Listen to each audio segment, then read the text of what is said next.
This video is going to be the ultimate guide for you to understand all of the bid strategies that you can use in meta ads. I feel like there's not a great resource for this on the internet, and recently one of the meta reps at the agency I work at, Common Thread Collective, shared this slide with us, and I'm going to walk you through it because I think it is the best depiction and simplified version of understanding what all of these different bid strategies do and how each are useful in different circumstances. Let's dive straight into it. As you know, if you're a longtime viewer, I am a big proponent of using, I'm going to move my face over, cost per result goal bidding, which is also known as cost caps. I generally refer to these types of bidding as cost controlled bidding, where you actually are using a manual bid in the auction versus just letting meta ad take the reins and spend your full budget every day regardless of the cost per acquisition target. What you'll notice, to start from a high level, is that meta has three types of bidding: spend-based bidding, goal-based, and also manual, and we'll talk about all three. The first bid strategy we're going to talk about is called highest volume, and this is actually the default bid strategy on meta ads. The main goal of highest volume bidding is to drive the max conversion number with your budget. And to clarify what this goal means is highest volume, by definition, is going to drive the highest volume of conversions that it possibly can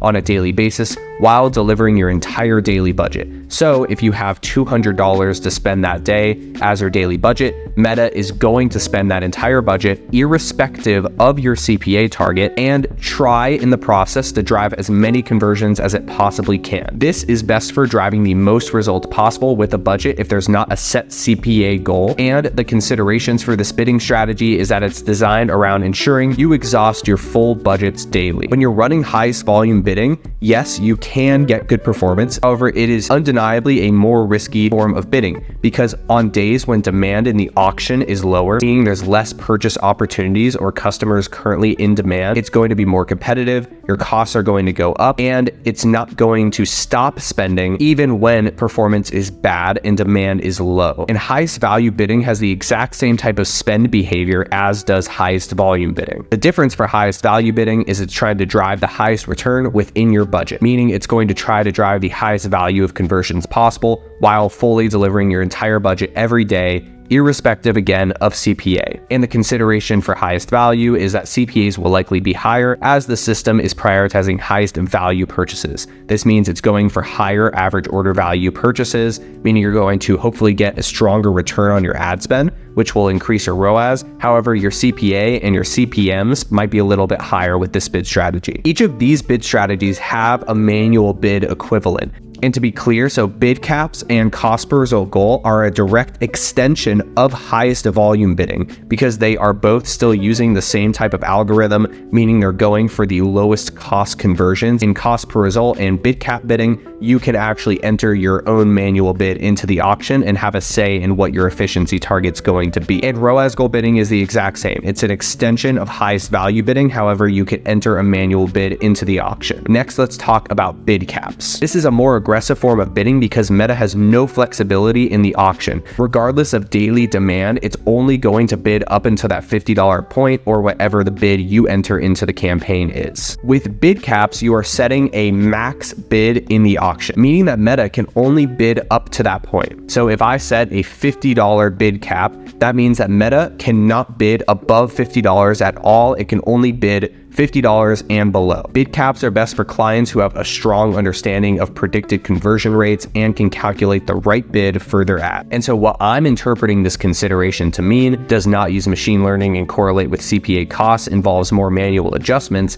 is that the algorithm is unable to have flexibility to adjust your bid on a daily basis. It can only go up until that max bid. Next, I'm going to jump to cost per result goal bidding because it actually relates closely with bid caps. Cost per result goal bidding has a goal to maximize the number of conversions driven while taking into consideration a specific cost per result goal. It's best for clients who have a specific CPA goal and value consistency, meaning you can understand what your average order value is going to be returned from that campaign. So if you're setting your CPA target, you have confidence that it's going to get you that CPA and also get you the marginal outcome you need, meaning if you also have a ROAS target of a 2 and you're setting a $50 CPA target, then you better hope that you are going to get an $100 $100 average order value in order to get that 2 return on ad spend. The consideration for cost per result goal or cost caps is the system aims to keep CPAs stable regardless of market conditions, although adherence is not guaranteed. Let's use the same example we did with bid caps. We're going to assume a $50 cost per result goal bid. When you set a $50 cost cap on a campaign, that means that Meta is going to use that as the average CPA target over the course of the attribution window and the lifetime of that campaign until you actually adjust that cost control. So if I set that $50 bid, that is the average it's going to try to hit, which means Meta has the flexibility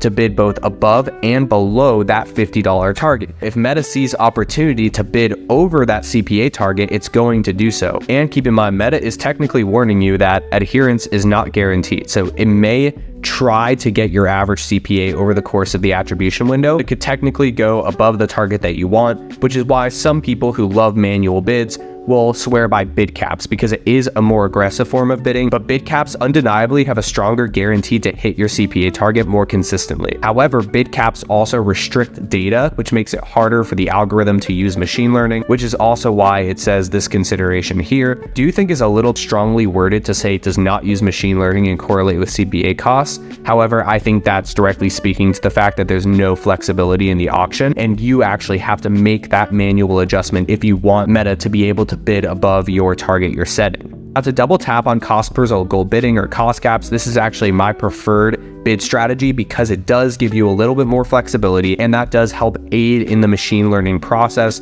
to hopefully gain more conversions, exit the learning phase, and be able to give you stable performance. You need to be cognizant of the fact that it may not adhere to your CPA target, and it does average out over the course of the attribution window, which I think can confuse a lot of people who are running cost per result goal. They're setting their budgets correctly, they're setting the cost cap where they need it to be, and then they're saying like, why is this not performing well? Well, it doesn't guarantee performance, it just helps reduce inefficient performance when it is happening. And it gives you the flexibility to be able to shift down the average CPA that you want over the course of the attribution window. So if it's consistently delivering after around 4 to 7 days way above your CPA target, you need to shift the average CPA down in order to not let Meta bid too far above your target. I'm one to be a little aggressive with my cost caps, honestly, making a larger adjustment. And it's honestly hard to give you a specific example of how much to adjust your cost control because it varies so much per account and what your CPA targets are. You have to remember that the cost caps are going to average out over the course of the attribution window,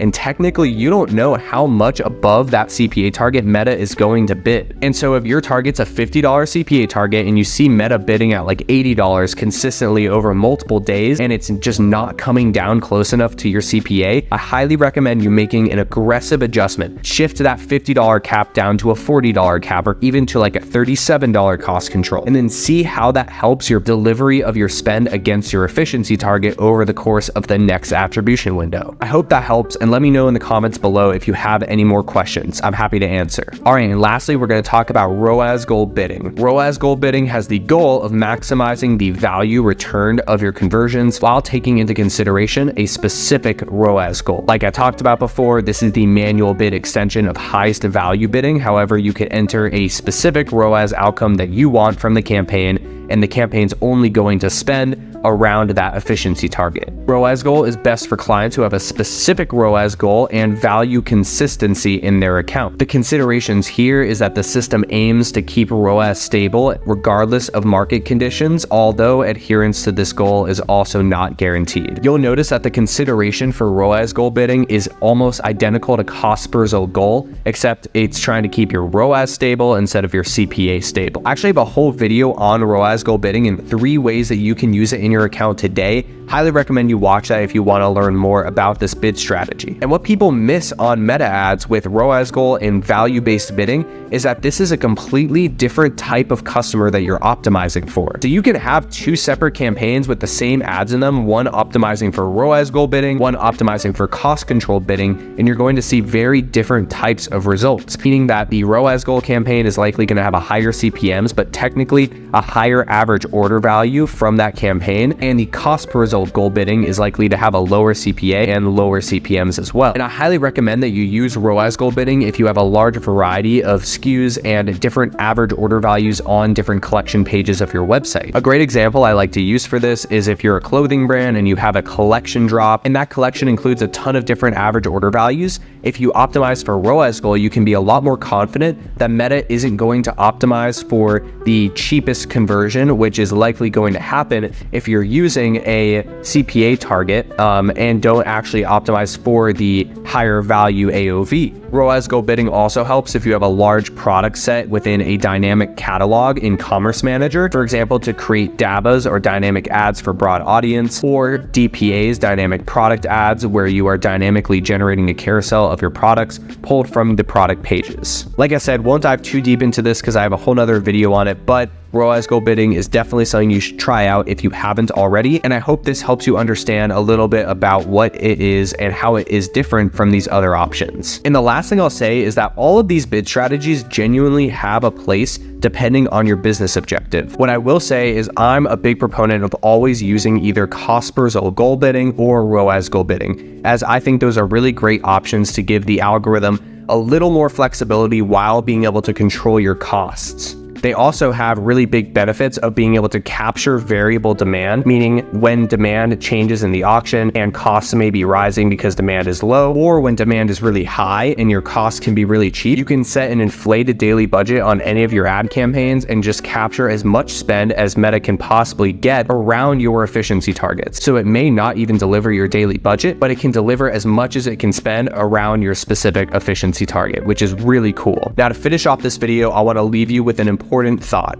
I personally think that every single e-commerce brand should be optimizing for an efficiency target, because you need to understand where your point of diminishing returns lies and not spend past that point, meaning that using cost per result goal bidding, ROAS goal, or bid caps, these should be the main drivers of performance in your ad account, because you should not spend past a point of diminishing returns. But I'm not saying to never test anything, so maybe if you get better results from highest volume for whatever reason, it can drive good performance, and I have seen this happen, but be cognizant of these facts, that it is best for driving the most results possible if you don't have a set CPA target, and there is likely going to be a point in time where your CPA is going to go through the roof and you're going to burn inefficient ad dollars, which should not be the solution you need. All right, and that's it for this video. Thank you guys so much for watching. I really hope you found this insightful. If you like this video, please hit that subscribe button below, as I'll be making new videos just like this every single week. Thanks for watching, and I'll see you in the next one. Peace.